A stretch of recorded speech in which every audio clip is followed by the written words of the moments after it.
Turi abantu kw'isi tugira uko twitwara canke inyifato yacu itandukanye ya buri muntu wese, ariko buri umwe wese afise uko ahagaze canke uko yifata, rimwe na rimwe akiyemera ku bantu, ahandi naho agafyinisha abantu uko ashaka, abandi nabo akabasuzugura. Rimwe na rimwe tukumva ko turenze abandi mu buzima, gusa ivyo wokora vyose wama umenya ko ata mukuru abura mukuru we aha mw'isi. Hari abantu ushobora kumenyera canke ugasuzugura canke ukabafata nabi bikarangira nabi, bakakumerera nabi kandi wari uzi yuko uriko urafyina, ahandi naho wari uzi yuko uriko urabiyemerako.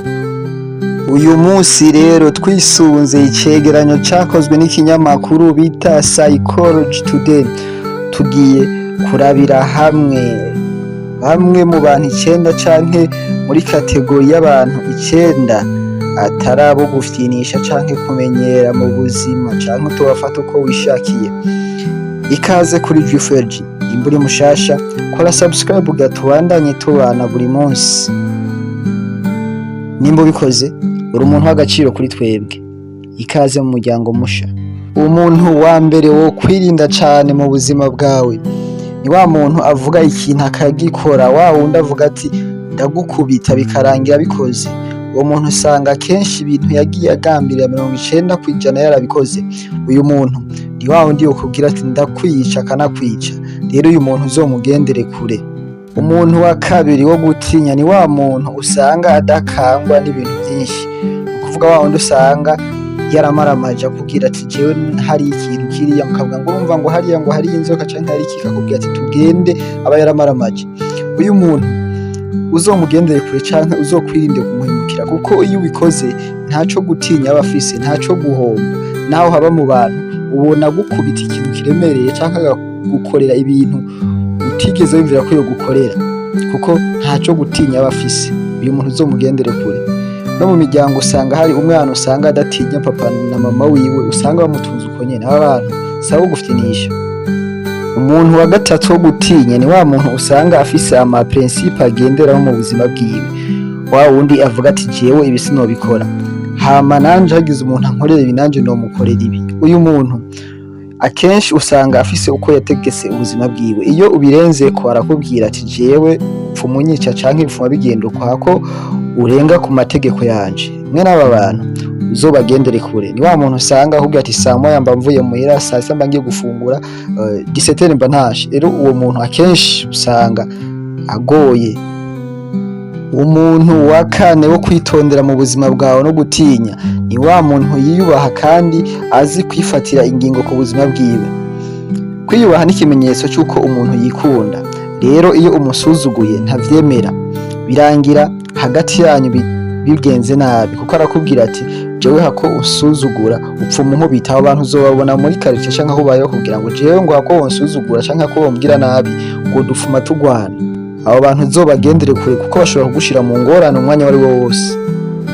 Umuntu wa gatanu wo gutinya ndetse ukanamugendera kure ni wa muntu ugira inzika, wa muntu abika ibintu vyamubaye ko ugasanga ntiyibagira. Uyu muntu rimwe na rimwe iyo umubwiye nabi canke iyo umubabaje ashobora kwibuka ivyo bamukoreye vyose kuva akiri umwana, akagutaka ishavu, ugasanga ibintu bigenze nabi. Rero uyu muntu iyo umaze kumumenya umugendera kure, ntumufyinisha. Umuntu wa gatandatu wo gutinya canke wo kugendera kure ni wa muntu usanga ashavuzwa n'ubusa, utuntu duto duto tumushavuza. Uyu muntu uzomwirinde cane, kubera ko ntuzi ikimushavuza. Ushobora kuba uriko uravuga ijambo canke umenga uriko urafyina, ukamubaza ati ehe nasa canke nge naraba, ukumva ikofe ryo mu maso ryihuta canke ryo mu gutwi. Rero aba bantu uzowirinde kuvugana nabo amajambo menshi canke gukorana nabo ibintu byinshi, kubera yuko mu majambo uvuga ushobora kuvugamo akantu wibaze ngo uriko urafyina, ugasanga bivuyemwo ibindi. Abo bantu murabazi, barahari. Uzamva ngwe muvuze iki, ngunyise iki, mwariko muraganira bisanzwe canke mwariko murafyina. Aba bantu rero uzubirinde. Umuntu w'indwi wo gutinya no kugendera kure ni wa wundi atavuga amajambo menshi, wondagumahozi. Uyu aratinyitse cane, uyu ateye n'ubwoba, ateye n'amakenga, kuko ntumenye ico ariko ariyumvira.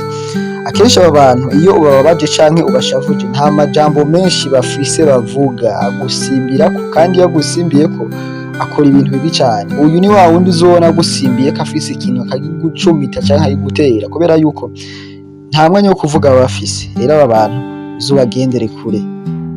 Umuntu w'umunani ni wa muntu atihanganira akarenganyo canke wa muntu atemera akarenganyo. Umwe naho mwoba muri kumwe ibintu bitamuraba ugasanga muciye ahantu akumviriza akabona umuntu ariko baramurenganya akazavuga ati wapisi ukamubwira ati ngo tugende ngo reka ngo tubanze ngo twumvirize ibintu by'uwo muntu. Abantu ni babandi usanga ari n'umukozi asanzwe mu kazi hanyuma boss yamurenganya ukabona amufashe mu mashati amufashe mu izosi. Rero uyu muntu uze umwirinde kubera yuko uyu muntu wibaze ibyo akoreye mu boss nawe uri umuntu usanzwe wehenze ukamurenganya cyangwa ukamukorera ikosa icyo yo gukora. Umuntu w'icenda ari we wa nyuma, uyu muntu nagomba ndakubwira ikintu kimwe gusa, uyu muntu aratinyitse cyane. Mu bantu ba mbere wo gutinya uyu mugwi w'aba bantu urimwo, ntuzanatinyuke kumenyera aba bantu. Aba bantu ni abantu twita abakire, ababosi, abanyamafaranga canke ikintu citwa umutegetsi canke umunyacubahiro. Aba bantu uzirinde cyane kubamenyera no kubafitinisha no kubasuzugura kuko aba bantu ivyo bogukorera canke ivyo boguhanisha Imana yo nyene ibizi. Namwe murabizi aho mubaye ngene abategetsi canke abanyamafaranga baba batinyitse muri societe. Rero nawe nimba ukunda gufina canke kumenyera aba bantu bo uzobagendere kure, barateye ubwoba, baratinyitse. Ngaba abantu 9 canke kategori 9 canke ubwoko bw'abantu 9 batinyitse canke atarabo gufitinisha uko wiboneye canke uko wishakiye canke atarabo kubwira amajambo yari yose akuje mu mutwe. Mwakoze kubona nanje mu iki kiganiro. Jewe wumva ni Roy Drift kuri Drift FG. Mubandanye mukora subscribe, ndanabashimira uko mubandanya mukora subscribe. Umusanzu wanyu canke intererano yanyu ndiko ndayibona. Mukomereze ngaho. Imana ibahezagire.